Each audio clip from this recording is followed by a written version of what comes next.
Welcome back dear student. आज हम पढ़ेंगे फाइनेंशियल इंजीनियरिंग। फाइनेंशियल इंजीनियरिंग क्या है? फाइनेंशियल इंजीनियरिंग एप्लीकेशन है मैथमेटिक्स और स्टैटिक्स का। किसके लिए? Study of the financial market के लिए।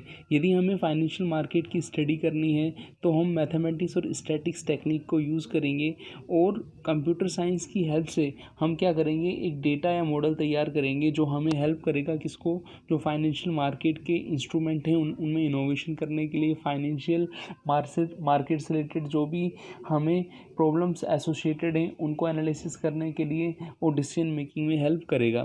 तो जो फाइनेंशियल इंजीनियरिंग होता क्या है? Financial engineering is the application of mathematical statistics to the study of financial market using sophisticated computer science techniques.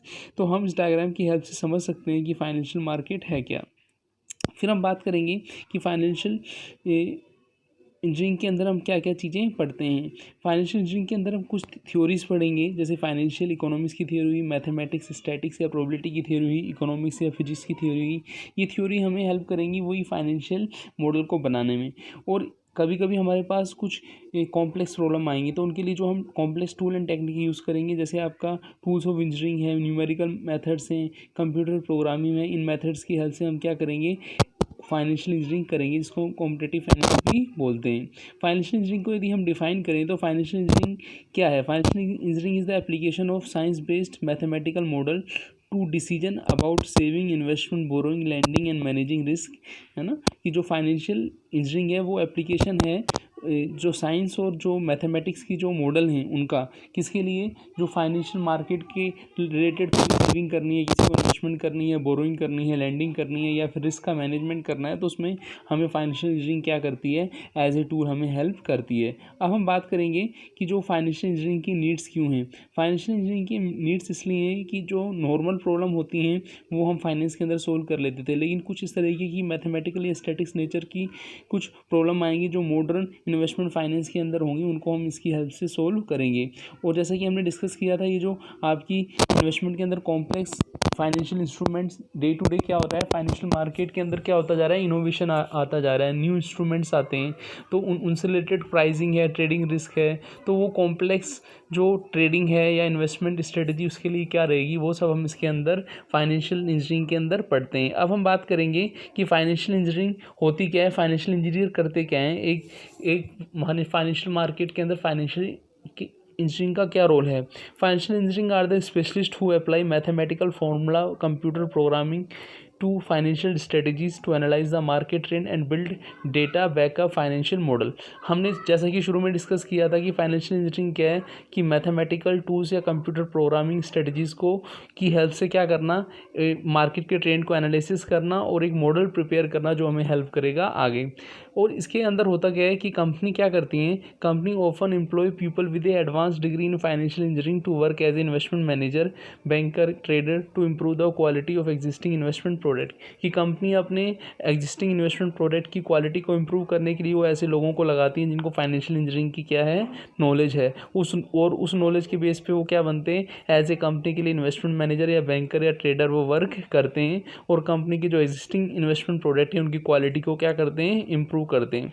The primary responsibility of financial engineer to have a thorough knowledge of financial markets and its volatility and knowledge of the financial theories. जो financial engineering के अंदर जो knowledge of financial market है वो हमें help किस में करती है, हमें वोलेटिलिटी को समझने में, फाइनेंशियल नॉलेज को क्या करना है, फाइनेंशियल नॉलेज की थ्योरीज को अप्लाई करने में हमें हेल्प करती है। और ये जो थ्योरी रहती हैं ये हमें डेवलप करेंगी सिमुलेशन और प्रेडिक्ट द मार्केट बिहेवियर, कि हमें जो मार्केट का जो ट्रेंड चल रहा है, मार्केट का जो बिहेवियर है उसको एनालिसिस में हमारी हेल्प करती हैं। अब हम बात ये करेंगे कि जो हम फाइनेंशियल इंजीनियरिंग यहाँ पे पढ़ रहे हैं इसके अंदर किस किस को इंक्लूड करते हैं। इसके अंदर हम फाइनेंशियल इंजीनियरिंग का फर्स्ट पार्ट है क्वांटिटेटिव इन्वेस्टमेंट मैनेजमेंट और सेकंड पार्ट है फाइनेंशियल रिस्क मैनेजमेंट। यहाँ पे अब हम फर्स्ट डिस्कस करेंगे, फर्स्ट है आपका फाइनेंशियल रिस्क मैनेजमेंट। जैसे हम डिस्कस करें तो फाइनेंशियल रिस्क मैनेजमेंट है क्या, एनी फाइनेंशियल इंस्टीट्यूशन और investment institution that invest in the market, be it the capital market, debt market, derivative market, commodity market, and has a risk management as a part of their investment process.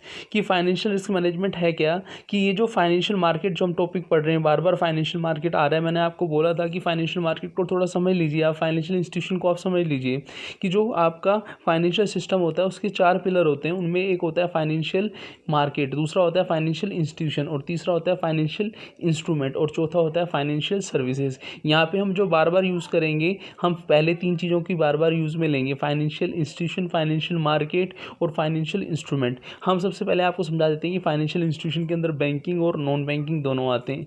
Banking मतलब जो banks के अंदर deal करते हैं, जैसे आपका accepting deposit and advancing loan, है ना। नॉन बैंकिंग का मतलब ये हुआ कि उनका प्राइमरी फंक्शन तो बैंकिंग का नहीं था, जैसे इंश्योरेंस कंपनी है तो उसका बैंकिंग का तो पर्पस है नहीं, आपकी म्यूचुअल फंड कंपनी है तो उसका बैंकिंग का पर्पस तो है नहीं, तो नॉन बैंकिंग कंपनी। तो फाइनेंशियल इंस्टीट्यूशन को ऐसे क्या करते हैं, डिफाइन करते हैं। फाइनेंशियल मार्केट के अंदर जैसे हमने आपको बताया था कि फाइनेंशियल मार्केट 2 होते हैं आपका, एक तो होता है मनी मार्केट, एक होता है capital market. Money market short term होता है, कैपिटल मार्केट लॉन्ग टर्म होता है। इसके अलावा कैपिटल मार्केट के अंदर भी 2 होते हैं आपका, primary market, new issue market, जिसके अंदर हम initial public offering, IPO, FPO वगैरह पढ़ते हैं, जबकि सेकेंडरी मार्केट जो होता है उसको हम स्टॉक एक्सचेंज या शेयर मार्केट बोलते हैं, जिसके अंदर हम शेयर्स, डेरिवेटिव्स, कमोडिटीज़ वगैरह पढ़ते हैं। तो ये जो पैराग्राफ यहाँ पे हम पढ़ रहे हैं, एनी फाइनेंशियल इंस्टीट्यूशन और investment institution that invest in a market, be it the capital market, debts market, derivative market, commodity market etcetera, कि जो भी फाइनेंशियल इंस्टीट्यूशन या फाइनेंशियल मार्केट है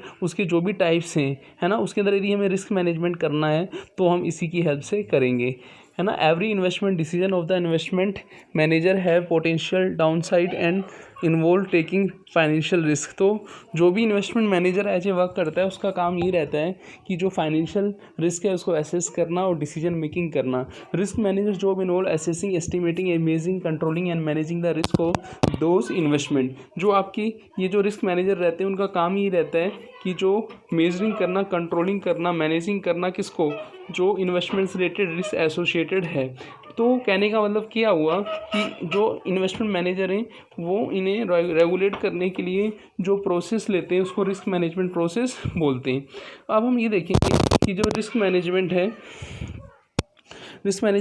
इसके अंदर हम नॉट ओनली हम डोमेस्टिक की बात करते हैं बल्कि हम ग्लोबल फाइनेंशियल मार्केट की बात करते हैं। मतलब वो फाइनेंशियल इंस्टीट्यूशन, वो फाइनेंशियल मार्केट, वो फाइनेंशियल इंस्ट्रूमेंट जो विदेशों में भी, फॉरेन कंट्रीज़ के अंदर यूज़ में भी आ रहे हैं। तो यदि हम बात करें एज ए रिस्क मैनेजर तो हमें क्या करना पड़ेगा, प्रोस्पेक्ट बनाना पड़ेगा एज ए सभी इंस्टीट्यूशंस का, कि उन्होंने अपने वहाँ पे फाइनेंशियल प्रोडक्ट्स के अंदर, फाइनेंशियल इंस्ट्रूमेंट जिनको हम बोलते हैं, फाइनेंशियल मार्केट के अंदर आपके क्या इनोवेशन उन्होंने किया है और जो रिस्क वहाँ पे आई है उसको कैसे उन्होंने मैनेज किया है। तो ये सब हम किसकी हेल्प से करते हैं, हम फाइनेंशियल इंजीनियरिंग की हेल्प से करते हैं, कि कैसे जो रिस्क मैनेजमेंट प्रोफेशनल होते हैं उस रिस्क को एक्यूमुलेट करते हैं, उसको एसेस करते हैं, उसको कंट्रोल करते हैं, ठीक है ना।